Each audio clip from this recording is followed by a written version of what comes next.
बिस्मिल्लाहिर्रहमानिर्रहीम। बहुत बहुत शुक्रिया आप सभी का। मैं आसिफ रशीद आपके साथ।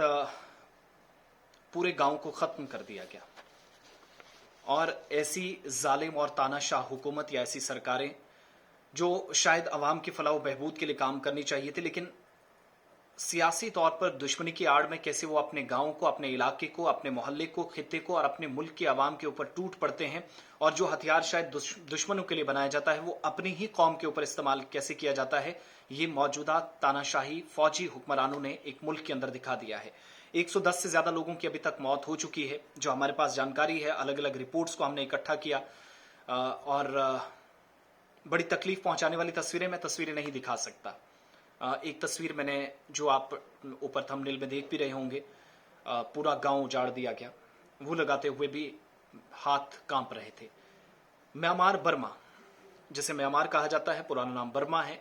और बहुत सारे लोग जानते हैं कि बर्मा के लोग कैसे जम्मू कश्मीर से दिल्ली, केरला, बहुत सारे हिस्सों के अंदर भाग कर यहाँ आए अपनी जान बचाकर।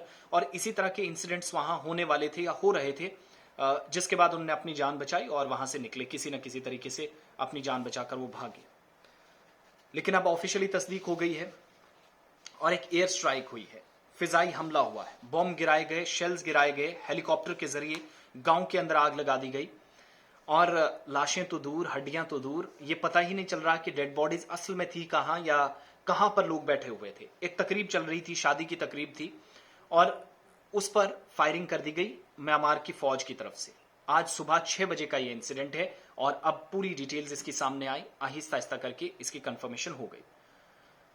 म्यांमार फौज की जो तर्जमान है, फौजी जनता वहां की आर्मी को कहा जाता है, जामन तोन, उनका बयान है। वो बताते हैं कि जो तकरीब हो रही थी वहां पर शादी में जो लोग थे, बागी कुछ थे जो हुकूमत के खिलाफ लड़ते हैं, फौज की हुक्मरानी के खिलाफ हैं, हम सरकार में ना रहें इसके खिलाफ हैं और इस तानाशाही के खिलाफ वो आवाज उठाते हैं। तो वो कुछ लोग आर्मी की यूनिफॉर्म में वहां खड़े थे और इसलिए हमने हमला किया। तर्क क्या दिया जा रहा है, बेवकूफाना या अहमकाना रद्द-ए-अमल देखिएगा आप किस तरीके से वो सामने आया है।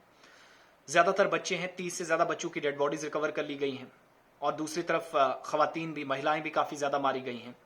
जानी नुकसान के बारे में फौज पहले तो कुछ नहीं बता रही थी, लेकिन दबाव पड़ा, भारत से बयान गया, अमेरिका से बयान गया, बरतानिया ने बयान जारी किया, अक़वाम मुत्तहिदा ने, यूनाइटेड नेशंस ने बयान जारी किया, यूरोप से बयान आए, सऊदी अरब से बयान आए कि कैसे इंसानी जिंदगी को आप तबाह कर सकते हैं। और चंद टके की सरकार एक तरह से कह सकते हैं। और ये वही हुकूमत है, जो लोग नहीं जानते उनको मैं बता दूं, सिविल हुकूमत म्यांमार के अंदर नहीं है। वहां पर फौज ने कब्जा किया हुआ है, लूटमार हुई थी और तख्ता पलटा गया था सिविल हुकूमत का। 1 फरवरी 2021 को बगावत हुई थी। फौजी हुक्मरान, जिसको फौजी जनता कहा जाता है, वहां पर कमांडर जो फौज का है वो पूरे मुल्क का निजाम चलाता है। जब चाहे, जो चाहे, जैसे चाहे, जिसको चाहे मार काट कर फेंक देता है गाजर मूली की तरह, किसी को कोई परवाह नहीं है। उसके खिलाफ जो आवाज उठाए उनको कुचल कर, मसख कर देता है, जमीन पर मिट्टी में मिला देता है उन लोगों को। और ये इंसिडेंट इतना खतरनाक साबित हुआ कि म्यांमार के अंदर ये जब इंसिडेंट आगे बढ़े तो आज सिचुएशन यहां तक पहुंच गई कि म्यांमार के अंदर 1 फरवरी 2021 को जो कुछ हुआ था उसके नतीजे ये हैं कि ना इलेक्शंस करवाए जा रहे हैं। आंग सान सू की, जिसको अपना जो उसने किया है उसका वो भुगत रही है, इंसानी हुकूक के लिए लड़ रही थी, लेकिन मुसलमानों को उसने मरवाया, गाजर मूली की तरह काटा। सिख मजहब के बहुत कम लोग म्यांमार के अंदर थे, उनको तहस नहस कर दिया, खत्म कर दिया, मिट्टी से मिट्टी कर दी। हिंदू मजहब के कम लोग थे, उनको वहां पे मारा, अपने मजहब के लोगों को बचाने की कोशिश की। लेकिन उसका नतीजा ये हुआ कि 1991 में ह्यूमन राइट्स के लिए काम करने वाली आंग सान सू की, जो वजीर आजम भी है, वहां की डिप्लोमेट है, राइटर है, उनको अवार्ड दिया गया। और अवार्ड कौन सा? जो अवार्ड आज के वक्त में नोबेल पीस प्राइज कहलाता है, अमन के लिए काम करने वाली खातून। लेकिन वो गिरफ्तार इसलिए हुई क्योंकि 2009-10 के बाद उसने हिंदू मुस्लिम सिखों को गाजर मूली की तरह काटा। उसकी गिरफ्तारी के बाद ये एक बड़ा इंसिडेंट है आज के वक्त में, जब अपने ही गांव पर बॉम्ब गिराए गए, शेल्स गिराए गए, एयर स्ट्राइक हुई और आज 100 से ज्यादा लोगों को मारा गया। अब आंग सान सू की जेल में, 26 साल की उसको सजा है, एक और केस में 3 साल की, यानी 30 साल उसकी। इस वक्त 78 साल के आसपास वो है, 1945 के आसपास का बर्थ है आंग सान सू की का। तो उस पर वो अपनी जगह, वो जो उसने गुनाह किए थे वो भुगत रही है, लेकिन जो भुगताने की कोशिश कर रहा है वो फौज है। उसने आज पूरे मोहल्ले को उड़ा दिया, पूरे गांव को उड़ा दिया। और वो दिन दूर नहीं, म्यांमार के अंदर जहां 3400 से ज्यादा लोग मारे जा चुके हैं, ये तादाद बहुत तेजी के साथ बढ़ेगी, वो दिन भी आप देखेंगे। अब बहुत दुनिया से पैगामात आ रहे हैं, इस पर यह कहा जा रहा है कि आप ये कीजिएगा कि मजम्मत कीजिएगा। मजम्मत के अलावा कोई रास्ता और है क्या?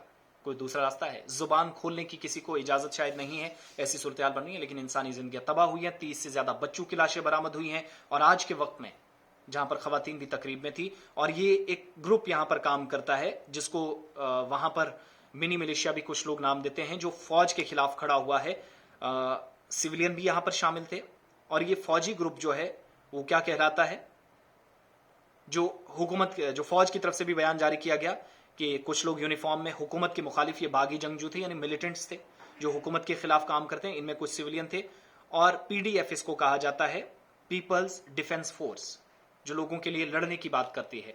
लेकिन जो कार्रवाई हुई है वो इनके नाम पर तो हुई है, लेकिन 100 से ज्यादा लोग मारे गए हैं। दुनिया भर के अंदर हाहाकार मचा है, सफ़े मातम पूरे संज्ञांग के अंदर मची है। ये वही खित्ता है जहां पर कल तक मुसलमानों को काटा जा रहा था और नोबेल पीस प्राइज मिला था आंग सान सूची को। लेकिन आज जो हुआ, आंग सान सूची जेल में है, लेकिन फौज क्या कर रही है उसने फिर से दिखा दिया। एक बड़ी एयर स्ट्राइक हुई है। बहुत बहुत शुक्रिया। अपना तासुरात, अपने रद्द-ए-अमल का इजहार जरूर हमारे साथ कीजिएगा, और बताइएगा कि दुनिया मजम्मती बयानात से चलेगी या फिर हकीकी मायनों में काम करने की जरूरत है।